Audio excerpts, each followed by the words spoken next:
నమస్తే. ఇప్పుడు మీరు చూడబోతున్న వీడియో ఖచ్చితంగా మీకు ఉపయోగపడుతుంది, నచ్చుతుంది కూడా.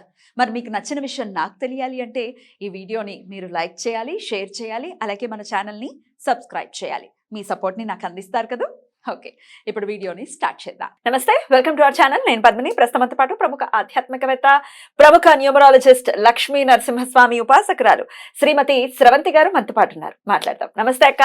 నమస్తే పద్మిని. అక్క, యాజ్ అ న్యూమరాలజిస్ట్ మీరు చెప్తూ ఉన్నారు, ఏదైతే అక్షరంతో మన పేరు మొదలవుతుందో వాళ్ళు ఎలా ఉంటారు అనేది చాలా బ్యూటిఫుల్ గా ఎక్స్ప్లెయిన్ చేస్తూ ఉన్నారు.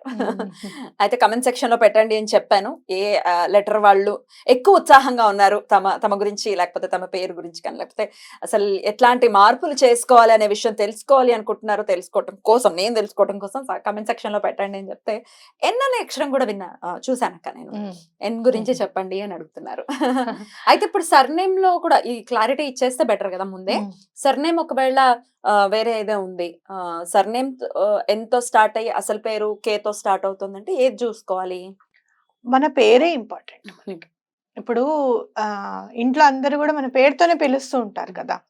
అలా అంటే మళ్ళీ అదేంటి ముద్దు పేరుతో పిలుస్తున్నారు, అది కూడా తీసుకోవాలి. ముద్దు పేరు నాని కాదు అనేది ఉంటుంది. అట్లా కాదు. నేమ్ అనేది, మన పేరు అనేది మనం ఎక్కడన్నా అంటే మీరెవరు అని అంటే ఏ పేరు చెప్తాం ముందు ఫస్ట్. ఆ లెటర్ అనేది ఇంపార్టెంట్ అన్నమాట. సో ఎన్ ఉంటే గనక చాలా ఎలాంటి పరిస్థితుల్లో కూడా ఎక్కడైనా కూడా నిలకడ అనేది కోల్పోరు అనమాట. కోల్పోరు అంటే వెంటనే కోపం తెచ్చేసుకోవడము, అరిచేయడం అట్లాంటిది ఏమి ఉండదు. తన మీద తనకి నియంత్రణ అనేది చాలా ఉంటుంది. అండ్ బాగా ఇంటెలిజెంట్ ఉంటారు, మాటలు బాగా మాట్లాడతారు. వాళ్ళు మాట్లాడిన తర్వాత ఎవరు కూడా ఇంకా కాదు అని చెప్పలేరు అనమాట. మంచి వక్తలు అవుతారు, ఎడ్యుకేషనిస్ట్లు అవుతారు. అంటే ఎవరికైనా ఏదైనా నేర్పించాలి, చెయ్యాలి అంటే ఉత్సాహం ఉంటుంది, నేర్చుకోవాలంటే కూడా ఉత్సాహం ఉంటుంది. ఎలాంటి సమయాల్లో అయినా కూడా, ఎలాంటి పరిస్థితుల్లో అయినా కూడా మౌల్డ్ అయిపోతారు. ఎలా అంటే ఈ పరిస్థితుల్లో మనం ఇలా ఉండాలి అంటే తను మౌల్డ్ చేసేసుకుంటారు అనమాట. నాకు ఇది కాదు, నాది ఇది, ఈ పని నాది కాదనో, లేకపోతే ఇది నా వ్యక్తిత్వం కాదనో అలా ఆలోచించరు. ఆ టైంకి ఆ పరిస్థితులకి అనుగుణంగా ఉండి ఆ వర్క్ చేసేసుకొని నెమ్మదిగా బయటకు వచ్చేస్తారు అనమాట. ఎవరైనా నచ్చలేదు వీళ్ళకి అని అనుకుంటే గనక ఆ నచ్చలేదు అన్న విషయం అవతల వ్యక్తికి తెలియనివ్వరు.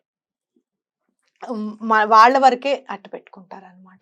ఇష్టమైన వాళ్ళతో మాట్లాడతారు, నచ్చని వాళ్ళతో మాట్లాడకుండా వర్క్ చేసుకుంటూ వెళ్ళిపోతారు. ఇంకోటి వీళ్ళకి బాగా కలిసి వచ్చేది ఏంటి అని అంటే తన మాటకారితనం.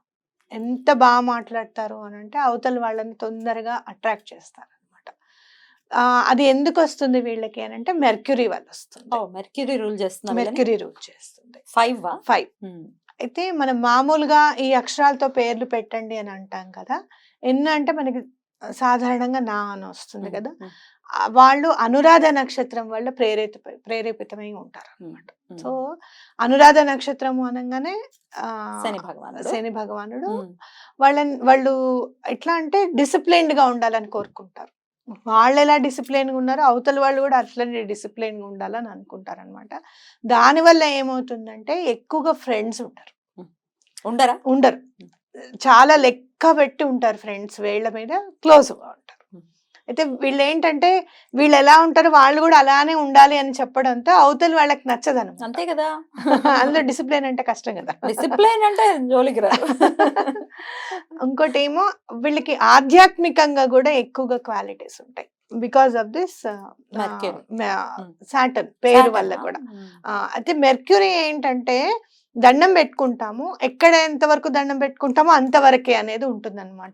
దానివల్ల ఏమవుతుందంటే ఆధ్యాత్మికంగా ఉన్నతి రావాల్సిన చోట ఆగిపోతూ ఉంటుంది. మనకు ఉంది, మనకి భగవంతుడు ఉన్నాడు, దండం పెట్టుకుంటున్నాం, చాలు మనకి ఇచ్చాడు దేవుడు, తింటున్నాము హాయిగా ప్రశాంతంగా 5,000 నోట్లోకి వెళ్ళిపోతున్నాయి కదా, ఇంకా దేని గురించి తాపత్రయపడాలి మనము అనే ఆలోచన వల్ల ఒక్కొక్కసారి ఏమవుతుందంటే మెట్లు ఎక్కడం ఆగిపోతుంది. అది మార్చుకోవాలి. అంటే వచ్చిన ఆపర్చునిటీని వెంటనే అందుకొని ముందుకు వెళ్ళడము, ఇది ఇంకా ముందుకెళ్ళాలి, ఇంకా పైకి రావాలి, మనం ఇక్కడితో కాదు మనం ఆగిపోవాల్సింది. అది స్పిరిచువల్ గా కానివ్వండి, జీవితంలో కానీ, లౌకికంగా కానివ్వండి, ఎక్కడైనా కూడా అది మార్చుకుంటే చాలు, చాలా ముందుకు వెళ్ళిపోతారు అనమాట. తల్లిదండ్రులు అంటే చాలా ఇష్టం ఉంటుంది, వాళ్ళకి ఎట్లా చేయాలి, వాళ్ళని ఎలా మనం చూసుకోవాలి అనేది ఒక ప్లాన్ ఉంటుంది వీళ్ళకి. ఆ ప్లాన్ ప్రకారంగానే చేసుకుంటూ వెళ్తారు. బ్యూటిఫుల్ అక్క, బ్యూటిఫుల్. వీళ్ళు ఏ దైవారాధన విశేషంగా చేసుకోవాల్సి ఉంటుంది అక్క? విష్ణుమూర్తికి సంబంధించింది, ఎందుకంటే బుధుడు కాబట్టి విష్ణుమూర్తికి సంబంధించిన అవతారాలన్నీ కూడా ఏదైనా మీరు తీసుకోవచ్చు.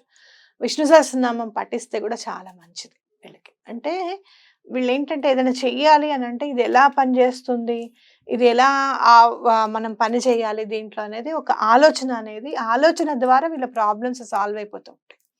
సో స్ఫురణకి కలిగించాలి అంటే మెర్క్యూరీ అంటే ఇంకా తొందరగా ఆలోచన వస్తుంది కదా.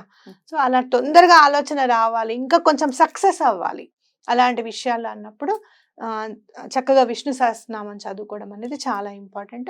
వెంకటేశ్వర స్వామి ఆరాధన, అలా విష్ణువుకి సంబంధించినవి ఏమైనా కూడా వీళ్ళు ఆరాధించవచ్చు అనమాట. రైట్ అక్క. అయితే ఇప్పుడు ఆన్ దిస్ నోట్ నేను కాంట్రడిక్ట్ చేస్తున్నా అనుకోకండి, ప్రేక్షకుల కోసం అడుగుతున్నాను. మీరేమో న్యూమరాలజీ చెప్తున్నారు, ఆస్ట్రాలజీ చెప్తున్నారా? న్యూమరాలజీ చెప్తే ఆస్ట్రాలజీలోకి వస్తున్నారేంటి అన్న డౌట్ రావచ్చు, దానికి మీ ఆన్సర్.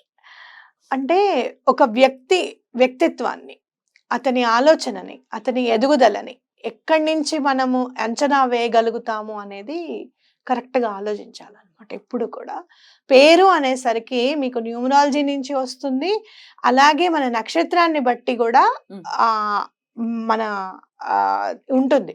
ఇప్పుడు స్రవంతి అని అనుకో, హస్త నక్షత్రానికి సాతో పెట్టాలని పెట్టారో, లేకపోతే వాళ్ళు అసలు మామూలుగా మా నాన్నగారికి ఆ పేరు చూడంగానే నచ్చిందని పెట్టారో, కానీ ఆ పర్టికులర్గా ఏదైతే మనం పలుకుతామో ఆ నక్షత్రం యొక్క ప్రభావం కూడా మన మీద ఉంటుంది. ఇప్పుడు నీ నక్షత్రం కృత్తికా నక్షత్రం, కానీ పా అనే అక్షరంతో ఎక్కువగా రిలేషన్ ఉన్నది శని భగవానుడికి. ఆయనకి డిసిప్లిన్ ఇష్టం. ఎవరైనా ఏమన్నా అంటే ఊరికనే నన్ను ఎందుకు అంటున్నావు నువ్వు అని అంటారు ఒకటే మాట ఫస్ట్. అవునా కదా? ఇవన్నీ క్వాలిటీస్ ఎందుకంటే ఆ నక్షత్రం అంటే ఆ పర్టికులర్ లెటర్ ని గవర్న్ చేస్తున్నారు కాబట్టి అట్లా ఉంటుంది అనమాట. సో మనం ఇక్కడ చెప్పేది ఎన్ గురించి టోటల్ అనాలిసిస్, అది ఎక్కడి నుంచి మనకు అందింది అనేది అన్ని తీసుకొని ఈ లక్షణం ఎందుకు ఉంటుంది ఈ పర్టికులర్ పర్సన్ కి అని చెప్తే, అవును బాగుంది, కరెక్టే కదా, నేను అలానే ఉంటాను అని వాళ్ళకి అనిపిస్తుంది. అలాగే తర్వాత మనం చెప్పే రెమెడీ కూడా చెయ్యాలి అన్న ఉత్సాహం వస్తుంది. అయ్యో విష్ణు సహస్రనామం చెప్పాం, వెంకటేశ్వర స్వామిని పూజించమని చెప్పాం, అయ్యో ఒక పిండి దీపం పెట్టుకుందామే, లేకపోతే భగవంతుడి గురించి ఇంకొంచెం ముందుకు వెళ్దామే, స్పిరిచువల్ గా ఒక అడుగు ముందుకేద్దామే ఆధ్యాత్మికంగా అని చెప్పి వాళ్ళకి అనిపిస్తుంది అనమాట. అందుకని అన్ని విధాల మనం అనలైజ్ చేసి చెప్పడం అనమాట. Right right, beautiful. రెండింటిని సమన్వయపరుస్తూ చక్కగా రెండిట్లో నుంచి సారాన్ని తీసుకుని చెప్తూ ఉన్నారు చక్కగా. అంటే ఇది సాంఖ్యశాస్త్రం మనకు సంబంధించింది కాదు అని అనేవాళ్ళు లేకపోలేరు, కానీ గ్రహాలను లెక్కించేది మరి సంఖ్యల ద్వారానే. ఆస్ట్రాలజీలో సంఖ్యాశాస్త్రాన్ని ఇష్టపడతారో తీసుకుంటారో నాకైతే తెలియదు, కానీ నేను మాత్రం న్యూమరాలజీ చెప్పినా కూడా ఆస్ట్రాలజీని కూడా నేను చాలా గౌరవిస్తాను పద్మిని. ఎందుకు అనంటే ఎక్కడొక్కడ మనకి అల్టిమేట్ గా మనకు కావాల్సింది ఏంటి అని అంటే మనకి సొల్యూషన్ కావాలి. ఖచ్చితంగా ఆ సొల్యూషన్ అనేది ఎక్కడి నుంచి దొరుకుతుంది అనేది మనకు అవసరం. ఇక్కడ గ్రహాలు అక్కడ గ్రహాలు అంతా ఒకటే సేమ్. కాకపోతే ఇప్పుడు ఎందుకు న్యూమరాలజీ ఎందుకు బాగా ప్రాశస్త్యంలోకి వచ్చింది అని అంటే, మనం ఎప్పుడో మర్చిపోయాం తిథుల ప్రకారంగా పుట్టినరోజులు చేసుకోవడం, డేట్స్ ప్రకారంగా చేసుకోవడం, అన్ని డేట్స్ ప్రకారంగా చేయడం. దీనివల్ల ఏమైందంటే సన్సైన్స్ కి ఇంపార్టెన్స్ బాగా వచ్చింది అనేది నా అనుభవంలోకి వచ్చింది అనమాట. రైట్. అయితే ఈ ఎన్స్ కి lucky colours, lucky dates, lucky numbers ఇవి కూడా చెప్పండి అక్క. తప్పకుండా చెప్తాను. ఏదైనా పని మీరు 5వ తారీఖు చేయాలి అని అనుకోండి, చాలా ఇంపార్టెంట్. 9వ తారీఖు అస్సలు చేయకండి. అంటే 5 సిరీస్ ఏవైనా లక్కీ, 5, 14, 23, 9 సిరీస్ అన్ని చేయకండి. అన్లకే నేను అనను. 5 మీడియం నెంబర్ కాబట్టి, మీడియేటర్ కాబట్టి 9 కూడా సహకరించడానికి వివరించారు. మరి మీరు కూడా మీ అక్షరం వెంటనే ఇమ్మీడియట్ గా ఎపిసోడ్స్ లో చూడాలి అని అనుకుంటే మరి కమెంట్ సెక్షన్ లో తెలియజేయండి. రైట్ అక్క, thank you so very much. నమస్తే. నమస్తే.